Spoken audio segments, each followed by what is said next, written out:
ভারত সহ 16টি দেশের ওপর ফের অতিরিক্ত শুল্ক চাপাতে পারে আমেরিকা। বাণিজ্য আইনের অধীনে ভারত সহ 16টি দেশের বিরুদ্ধে তদন্ত শুরু।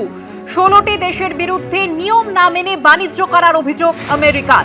1974 সালের বাণিজ্য আইনের 301 নম্বর অনুচ্ছেদ অনুসারে এই তদন্ত প্রক্রিয়া চালানো হচ্ছে। তদন্তে অন্যায্য কিছু ধরা পড়লে নতুন করে আমদানি শুল্ক আরোপ করা হবে, এমনটাই হুঁশিয়ারি দেওয়া হয়েছে হোয়াইট হাউসের পক্ষ থেকে। আর এ নিয়েই আলোচনা করব। এই মুহূর্তে আমাদের সঙ্গে রয়েছেন আন্তর্জাতিক সম্পর্ক বিশেষজ্ঞ রাজাগোপাল ধর চক্রবর্তী। রাজাগোপাল বাবু, ফের ডোনাল্ড ট্রাম্প অতিরিক্ত শুল্ক চাপানোর হুমকি দিলেন। হ্যাঁ, দেখুন, তো সুপ্রিম কোর্ট তো বলে দিয়েছে শুল্কের চাপানোর অধিকার মার্কিন কংগ্রেসের আছে, এগুলো রাষ্ট্রপতির নেই। তো রাষ্ট্রপতি তার এমার্জেন্সি অধিকারে কিছু করতে পারে এবং সেখানে ম্যাক্সিমাম 15% করতে পারে, এটা বলা আছে। এখন উনি খুঁজে বার করছেন কোন আইনে কোথায় কি আছে, কমার্শিয়াল কোন আইনে কি মানে তার স্পেশাল পাওয়ার আছে, ইনভেস্টিগেশনের পাওয়ার আছে, এগুলো খুঁজে বার করছেন। এগুলো ভয় দেখানোর চেষ্টা।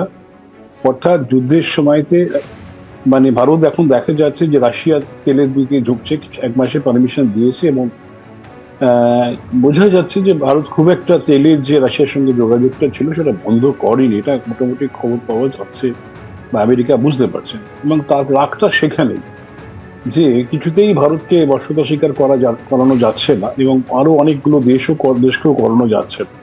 তো তখন একটা অস্ত্র সবার সঙ্গে তো যুদ্ধ করা যায় না। যুদ্ধ তো ইরানের সঙ্গে করতে গিয়ে কি অবস্থা হলো আমরা বুঝতে পারছি। 12 দিনের যুদ্ধ গত বছর হয়েছিল, আজকে 13 দিনও পড়েছে। এবং যাই হোক, ব্যাপারটা হচ্ছে যে আমেরিকার লক্ষ্য হচ্ছে যে সমস্ত দেশগুলোকে নিজের কর্তৃত্বে নিয়ে আসার চেষ্টা।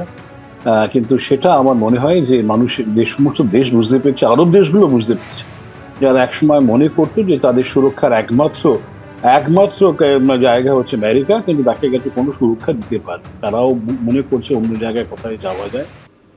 সুতরাং এখন যদি শুল্ক নতুন করে চাপানো হয় তো বিকল্প ব্যবস্থাও শুরু হয়েছে। ভারত গালফ কোঅপারেশন কাউন্সিলের সঙ্গে আমাদের যথেষ্ট ভালো ব্যবসা হয়। আমরা অন্য জায়গায় ইউরোপিয়ান ইউনিয়ন, রাশিয়া সর্বত্রই আমরা বন্ধুত্ব ভালো সম্পর্ক রাখছি। সুতরাং এখন যে দেশ ভীষণ ভয় পেয়ে যাবে ট্রাম্প যতই ভাবুন না কেন, সেই জায়গায় বোধহয় আর নেই।